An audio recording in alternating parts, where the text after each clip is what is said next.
Hello, welcome to another piano lesson with Richard Yang. Today we're gonna talk about the Naruto opening theme. I'm gonna try this name. Silhouette?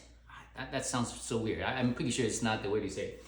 So anyway, this is this piece has a very catchy tune, and I personally don't watch a lot of animes, but I've watched some Naruto, so I have heard this song before. So and difficulty wise, I'm gonna give it a 6 out of 10. I know some people might say, hey, this is actually more difficult than that, but I can assure you, at least if you're an intermediate player, once you get the hang of it, it's not too bad, right? Granted, there are some, I give it a 6 because it's a very fast-paced piece and it's like non-stop, fast, right? Otherwise, I would have given it a 5 if we're just talking about notes.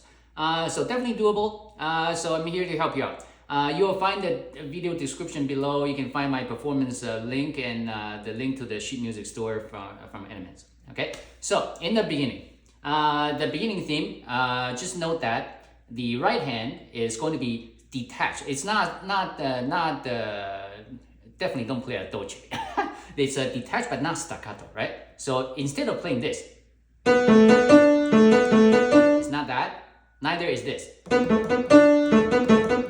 It's not that. It's detached. Simply, you don't make it too legato. You just detach every note. And the left note, you see that little bar there, right? So I hope that you at least know your theory. You know that you need to keep the full length of the note. Simply emphasize it a little bit, right? So no pedal at all.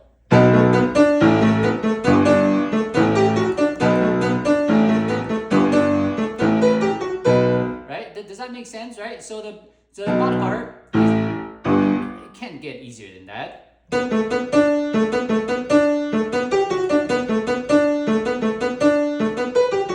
Right? So hopefully you can at least get this part. Now the next part is slightly louder now. It's a mezzo forte now. So you start to feel the jumps, right?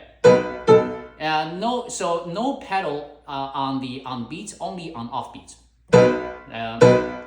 Off beat here, pedal off, pedal, and off, pedal, off. Right, that's the idea. And now, how do you make those jumps? You will note that these two, the F sharp and A, these will not change, right? So you're simply doing this.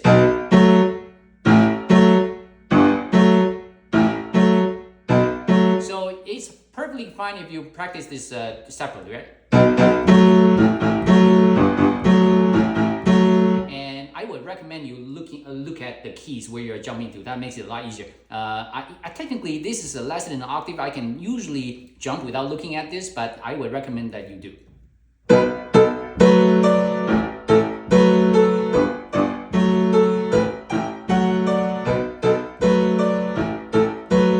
pedal down all the way here and off on the A. Does that make sense? Right? So this section hopefully is not too bad, right? It's just about the speed, right?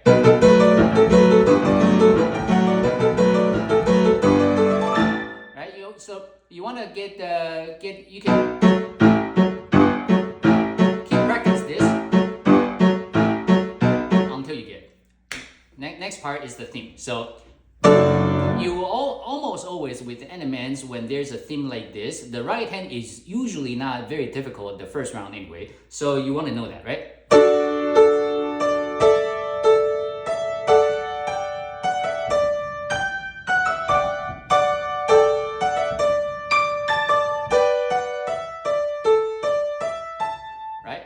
Right hand should be very, very simple. Right? Left hand is a little more involved. Because before you have an octave and the next set, you need to go up a third, C. So when you do this, your wrist will be slightly rotated to the left, right? So look at this. Right, this way.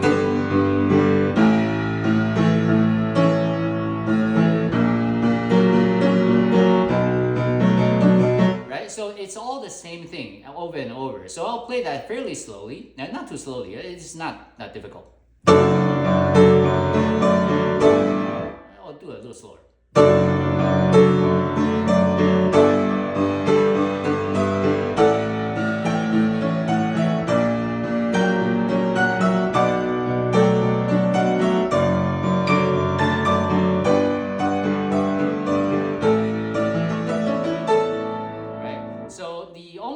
issue that you might have is the last measure on the third line. Right? This is when you do this, just make sure that the first jump is only a fourth, the second jump is a fifth. So usually jumping from here to here is usually very doable. Like you can do it, but from here to here, just remember it's a little farther than you think. It's a fifth, not fourth, right? So you need to make sure that you give that extra space there. Here, right, easy, and suddenly small. So this is again fairly simple. I'll play that through.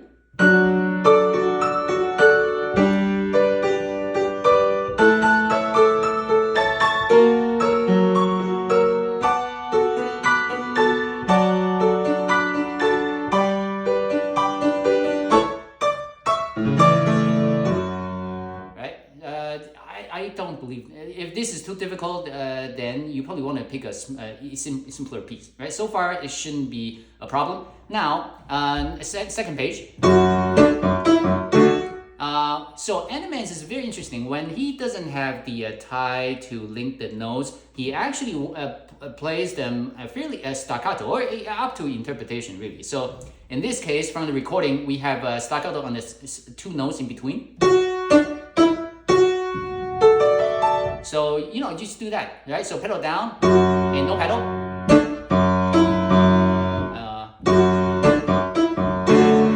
Only pedal down on the F sharp. And then when you play the G, change pedal but hold the F sharp, and then change the pedal right away. Right? So one more time here.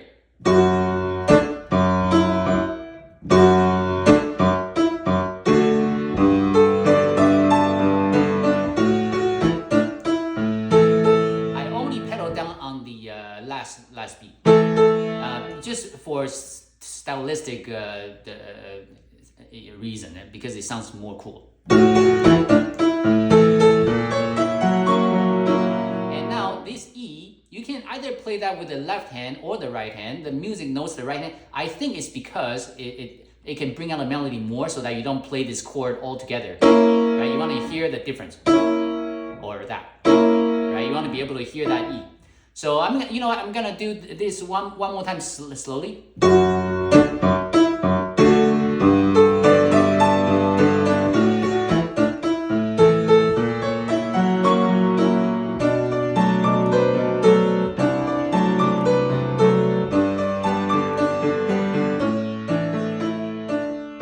Right. So for this part, the only real big jump is the second measure here, right? Jumping 2 octaves now. So all you need to do is really just look at this, right? Because look at this, and that's where you want your thumb to be.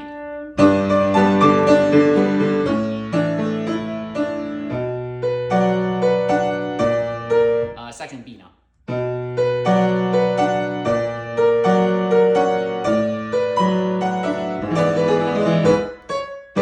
Now here, there are 7 notes, so it is I would say non-standard. So don't worry too much, because when you play this at full speed, it should just make sense, because you're just squeezing that many notes into two beats, right? Now here, I believe that some people might have a problem here. How do you play this stuff? So first of all, my suggestion is that you instead of focusing on the bottom 2 notes, hey, how do I play this? Right? No, you don't do that. Because what you want to do is you want to lock in the shape of these 2 fingers, so that whenever you move, you just need to think about one of the 2 fingers. You don't need to think about all of them. So let's practice if you can do this.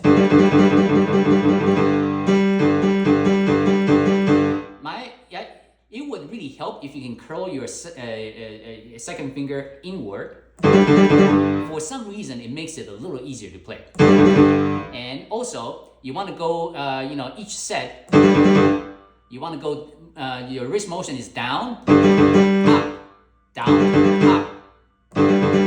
Right? You want to, but this is exaggerating, so you don't need to do as much, but that's the idea, right?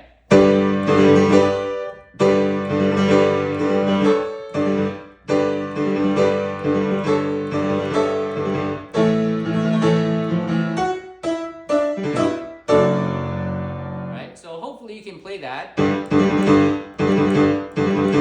Right? So easy. Section C. The main theme again. I'll play that slowly.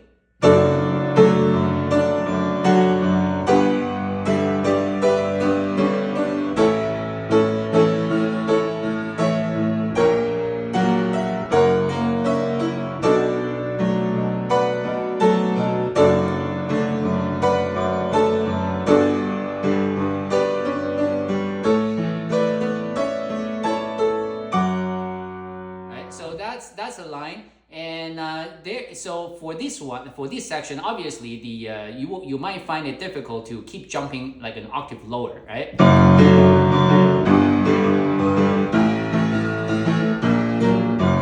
Right. So this is really calls for your practice time, right? You just need to work on it.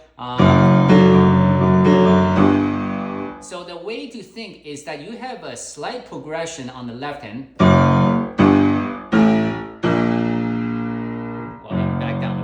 So, you just have to work on this. You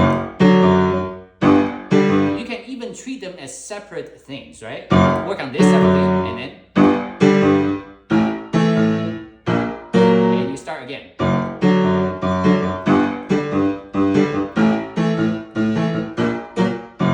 Until you are very comfortable. And these pieces, a lot of it, I would say, it's muscle memory friendly, meaning that these can actually get into your muscle memory fairly easily. The bad thing though, if you keep playing the wrong notes, it's going to do the opposite effect. So if you keep playing wrong notes, stop, okay? You want to play this so slowly that you can get this perfectly, right?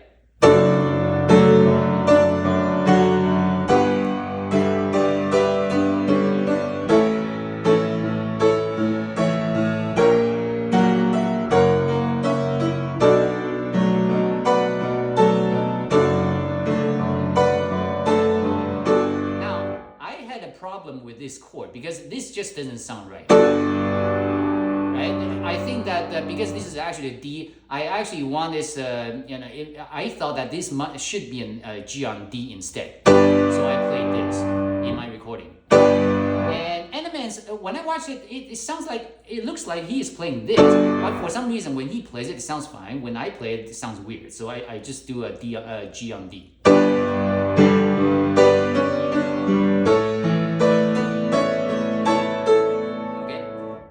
This next part, take some practice with the right hand. Let me get the left hand out of the way first. So left hand, just like all what you've learned before, very similar.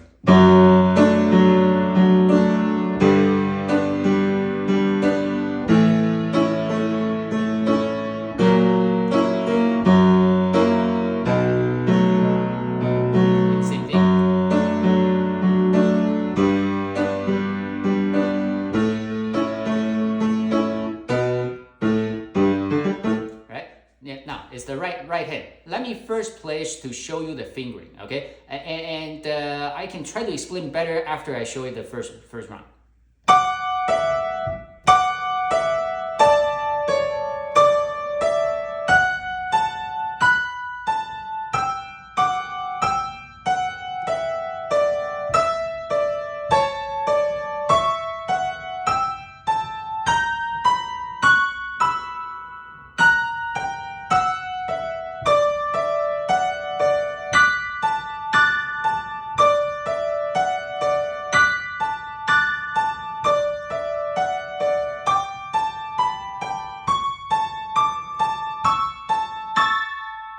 So technically, this is not an easy part, but it's not too bad. It's just that you are playing two voices on one hand, so it can be a little confusing, right? You have this. You also have this.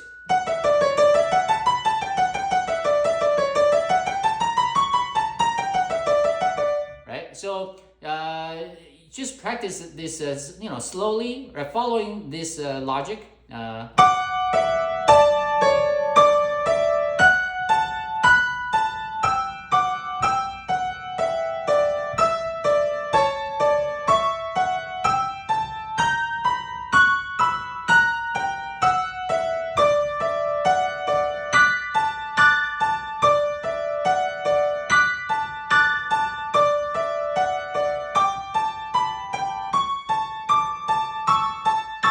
That's how it works. Now, some little minor tricks, right? So the first measure here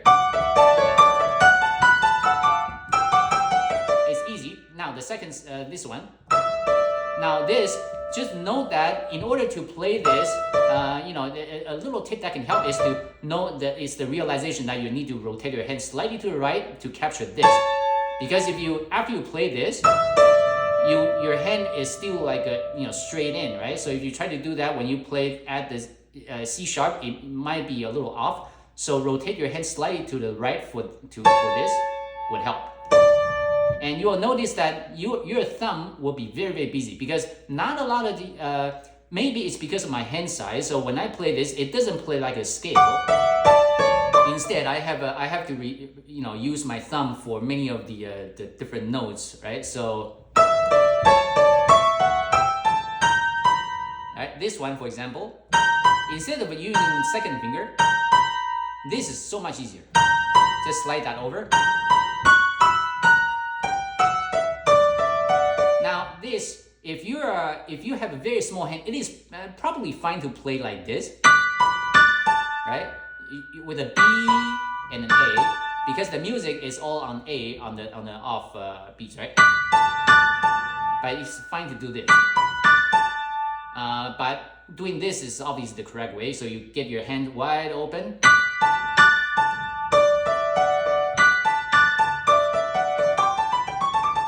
So let me do that one more time. Both hands together this time.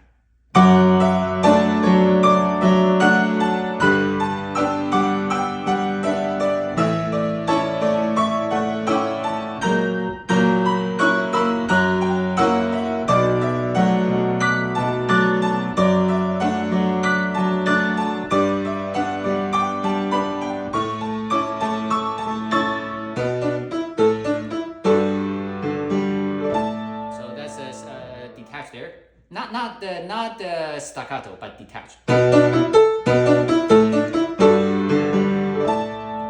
Right, so that's it. Section D. Section D, the right hand. You will note that there is no tie line at the first two beats.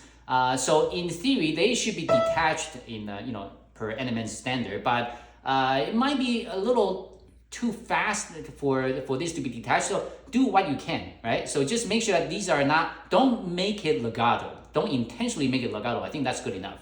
But your melody is on the left hand now, so your focus is on the left and not the right.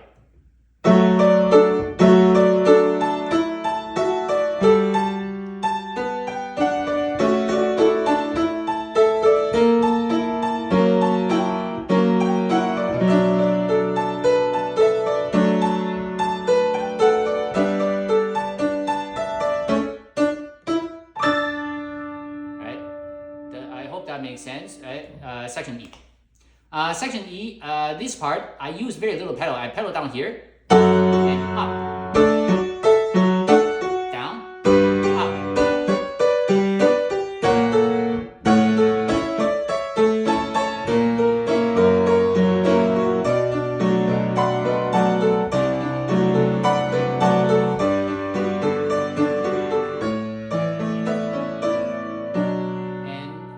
Before section F, right at section F, if you can reach 10th, obviously that'd be perfect. Otherwise, just I use my right hand here for the top note. So this section, it shouldn't be too bad, but you have to. I think many of you might really want to pedal it down. Try not to, because there are plenty of places in this piece where you pedal it all the way down, right? So wherever you get a chance to use less pedal, please do, because that will give you a little stylistic advantage over pedaling down all the time, right?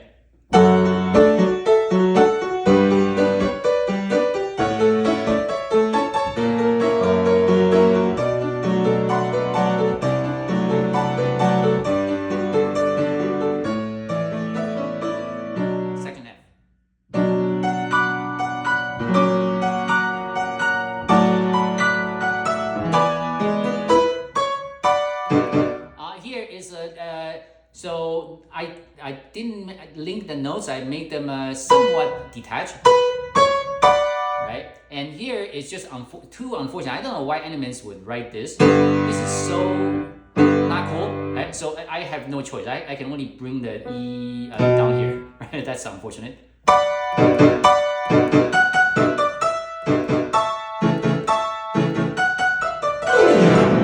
So please now just do the back of your fingertips. Now section G. Right, this one. Take some practice because your index finger can easily get caught in between. Right? I don't know if you would find other fingering alternatives other than this. I think this one works, but you have to make sure when you get here, come back a little bit, move your hand back a little bit so that your index finger doesn't get caught between these two keys. Right? You want to make sure you hit an A. So if you take your hand back a little bit, that helps. From here, I'll play slowly.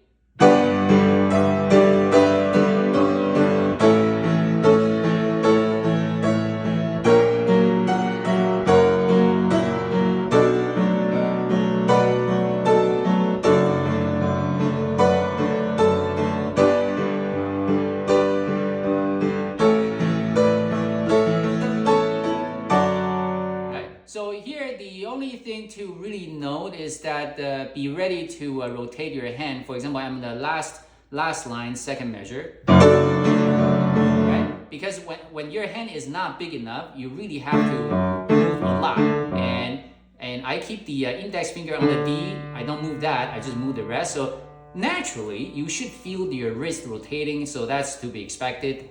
So just do that, right? So I'm gonna do this one last time.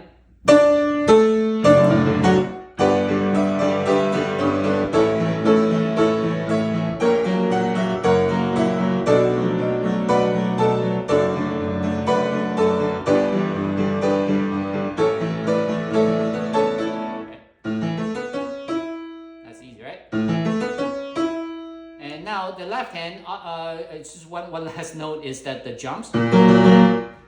When you practice this, right? Practice like this. And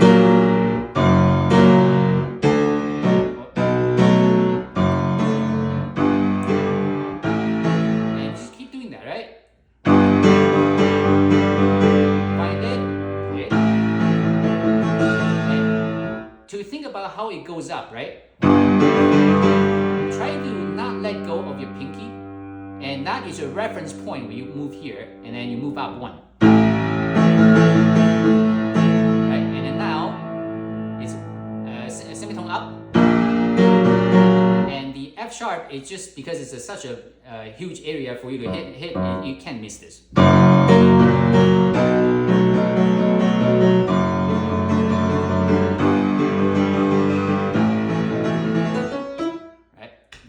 Next page. So this is just like the one before with a slight difference. So I'll play that slowly first. So left hand, you just need to know your skill. That's it.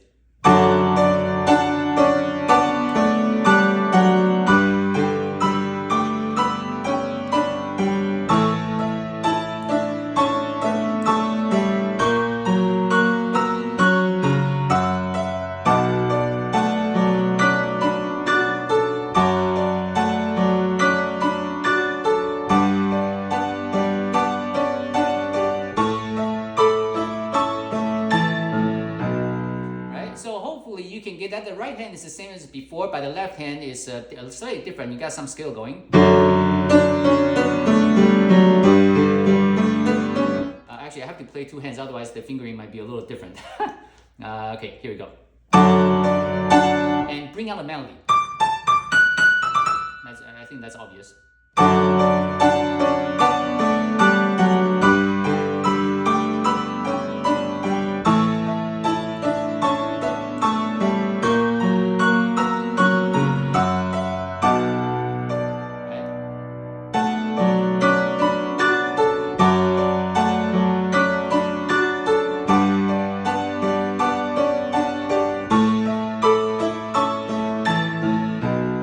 Back to the theme.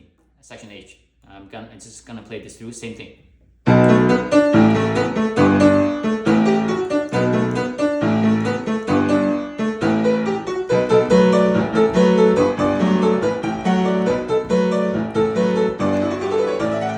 That's the only change. Just your D scale. And for just for the phrasing, I take the pedal off on A after the A, just to make it give it a little color. Now this the tremolo with a chord, some people might find it difficult, some might not. So doing this, I hope you can do this, and I hope you can do this, and I hope you can do this. It's just these things all combined. And if you have trouble, just play this first, then, because this is pretty fast, so you want to use these to guide your tempo. At least that's what I do. So the way I think is that I do this.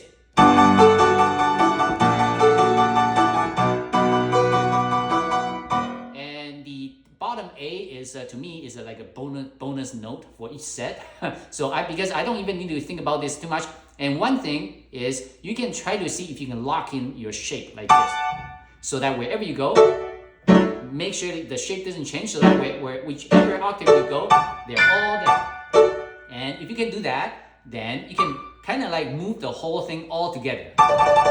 Left and right, left and right. But personally, I don't do that. I don't do the wrist rotation for left and right, because I only have a more or less more of a downward motion, because this is a very rhythmically helping to help you with the rhythm. So I do the downward motion instead of a left and right rotation.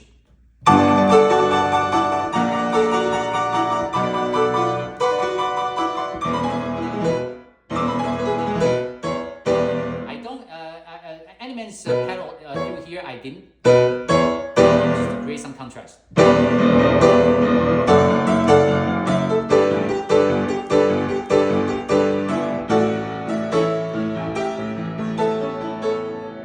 So how do you play this? First of all, obviously you need to know your octaves, right? You have a feel of your pinky being here. And I personally, when I play this, I would stare at this note. So when you do jumps, right? So when you play piano, when you do jumps, it's all about your spatial awareness, right? So the ultimate goal is obviously you need to know where the keys are that you want to press, and to be good at jumping, you need to be good at getting your hands to where your mind wants you to go. So, for example, if I'm looking at this, and I know three-dimensionally it's about this high right here. So when I look at it and I command my fingers to go there, and it does, and that's what make you a good pianist, right? You know, you want to be able to get your hand to where you want. Because if you look at this note and your hand can only get to here, then something is wrong, right? So that's the idea. So if you keep look at the bottom G.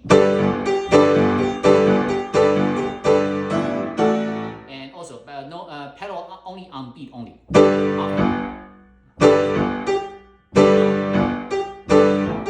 Sorry, not only on the accented notes. Right. So you want to be able to look at this, look at the note, and get your pinky there. And before that, obviously, you need to know, be very familiar with where this is. Right? Because when you come back, you don't want to have to think, oh, let me find out where the G's are. All right, you want to just be able to come back. Let me see how fast I can play this. Yeah, so you want to be able to play it, work on that, and you'll do good. Section J, easy section. I'm just gonna play this over.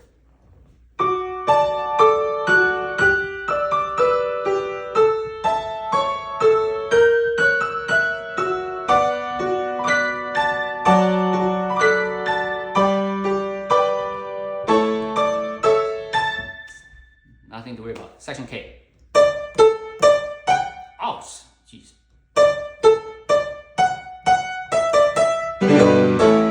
So staccato first. Then you want to emphasize every note here.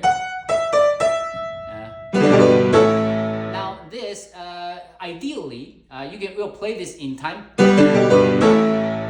But sometimes when this goes really fast, you probably cannot do that. Because from here to here, it will take a little more reaction time. So just do it as fast as you can. Now.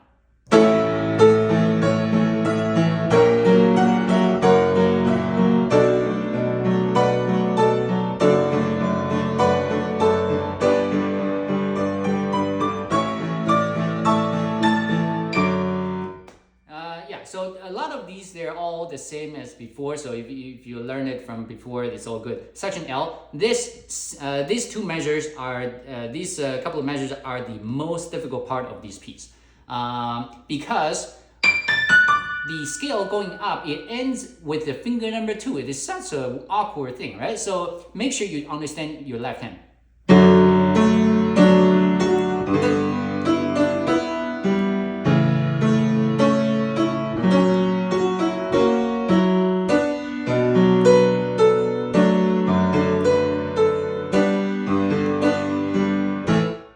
So left hand, let's get the left hand out of the way, right hand. So triplet, trick. I'm gonna do an accent on every note.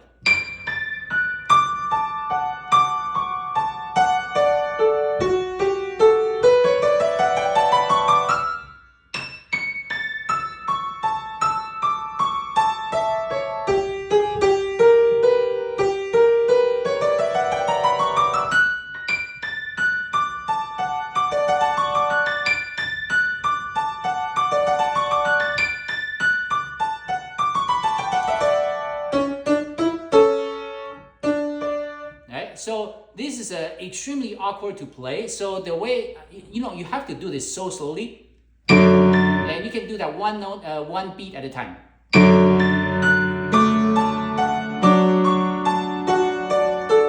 And remember the triplet, so the way to count this, I would say triplets, group them together, right? Triplets, triplets, triplets, and triplets. And now this is 3 times. So the way you go up, and this is what I'm talking about. The scale ends with the finger number 2. It's a very, very awkward way to end the scale. And you do it again.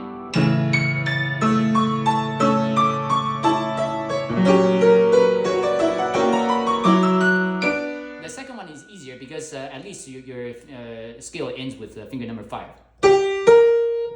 Triplet, straight time. See, this one, you can see the changeover it happens on finger number 1, right? So that makes sense. Except this, of course. Oh, sorry, it doesn't end with 5, it ends with 3, but it's better than 5. At least the changeover here, it makes a lot more sense.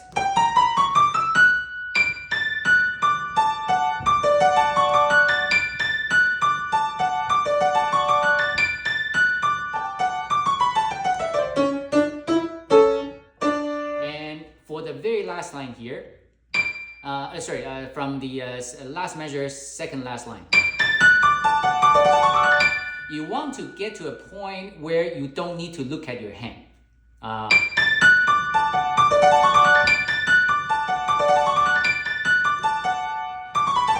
For example, this scale, you need to be able to do this blind.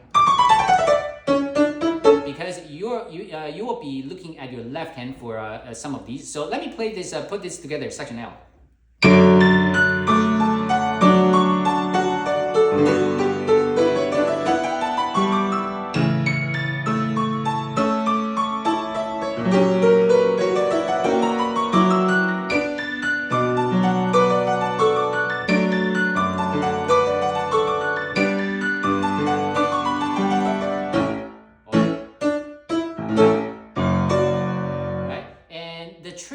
On this one is that, remember when you go down, remember it doesn't go all the way to your finger number 1. It doesn't go back to the D, right? It ends on this, and then you do this. And one more time. Remember, it doesn't go to the D because it goes up from here. And here, definitely play this blind because you need to focus on A. You need to jump to this, right? You need to focus on A, where this is, right? If you have to look at your hands on how to play the scale, then you have to fish for this C sharp, which would be, oh, it's possible, it's just not as efficient, right? And now this is almost like before, so I'm just gonna play this slowly, just so that you can reaffirm your fingering.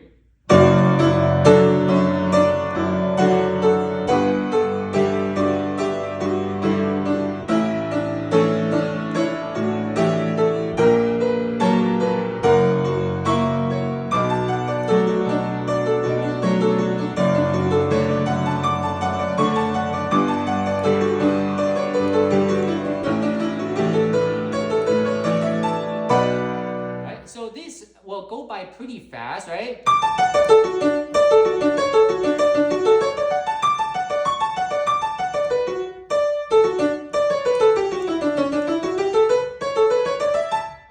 Right, so this is definitely something that you can practice by itself and be good at it, I suppose. Right?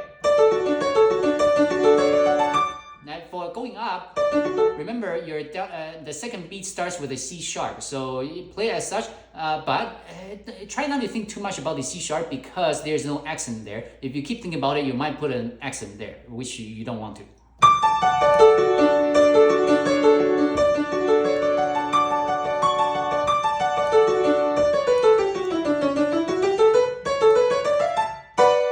Right? So hopefully that's it. Section N. I lift the pedal here just to make it sound a little more cool, I think.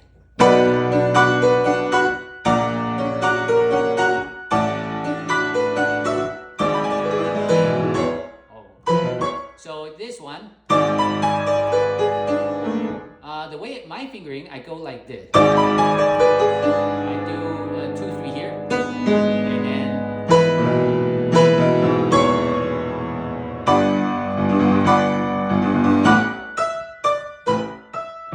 So you can do what you want, but this part, of course, you need to be able to, once you learn the notes and you're smooth, you can then put in the playing this in time.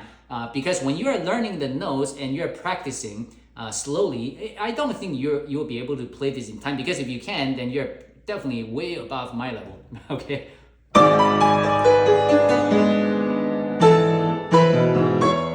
It slows down. This now becomes a triplet on 8th, right? So it's no longer like 16th notes, right?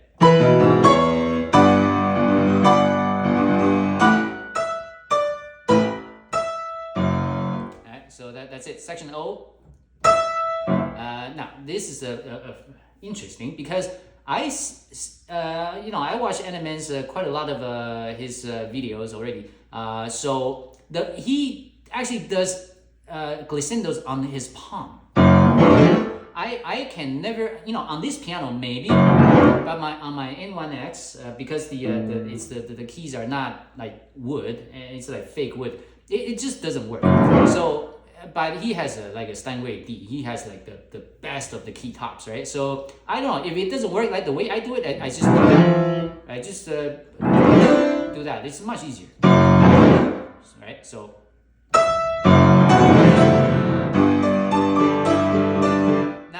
Starting from this point to the end is like a non-stop run, right? So for this part, I know the pattern. You have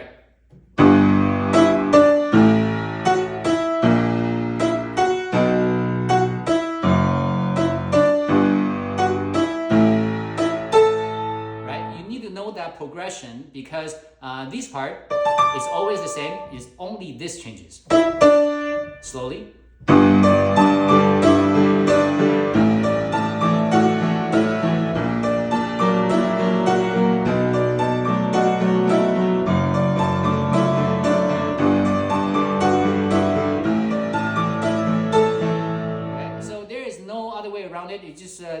practice this.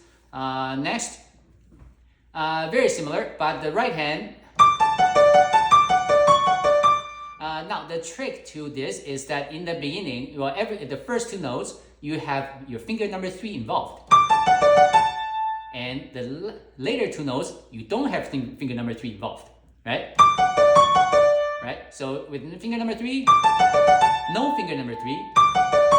With finger number 3, no finger number 3.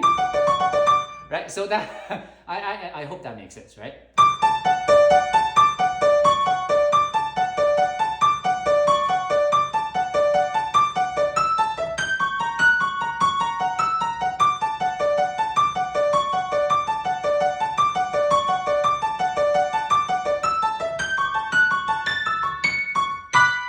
Right, so you definitely want to have this part down.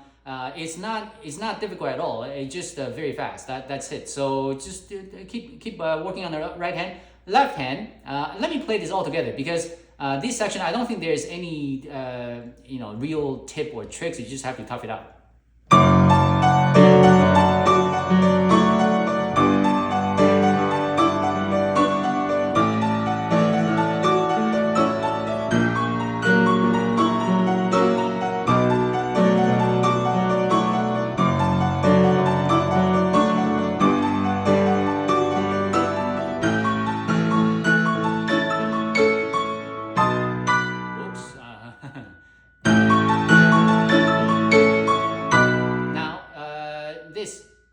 Bring your left hand here because if you were to jump at full speed, it's way too fast. Right? So instead, you do this. That's a much shorter jump. But pedal down on the first beat and then off. Right?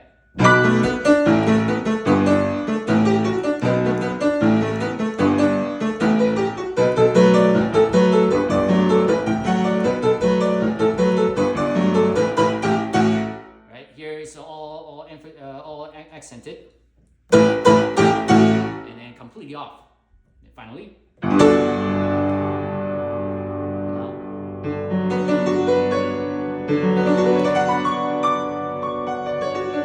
now to play this, remember in the beginning, there is finger number 3, and then starting here, no finger number 3. Well, on the right hand anyway. All right. So remember going up. With finger number 3 and then going down, no finger number 3.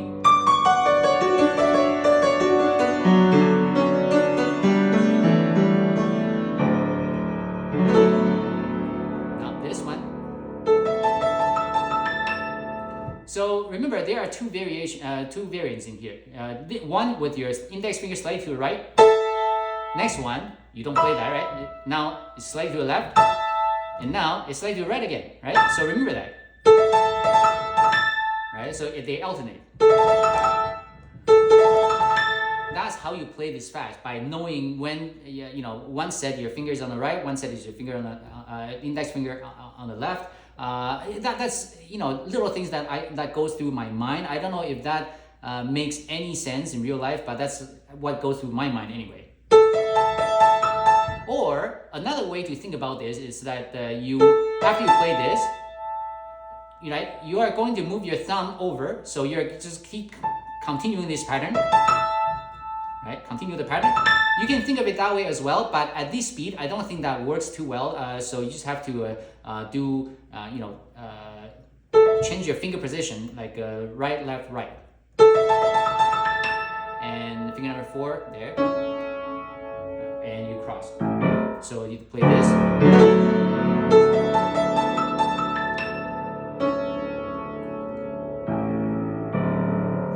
That's it.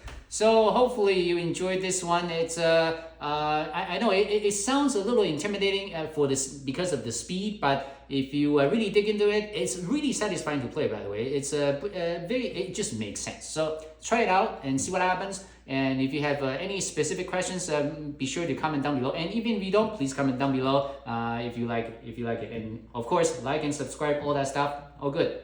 Until next time. Goodbye.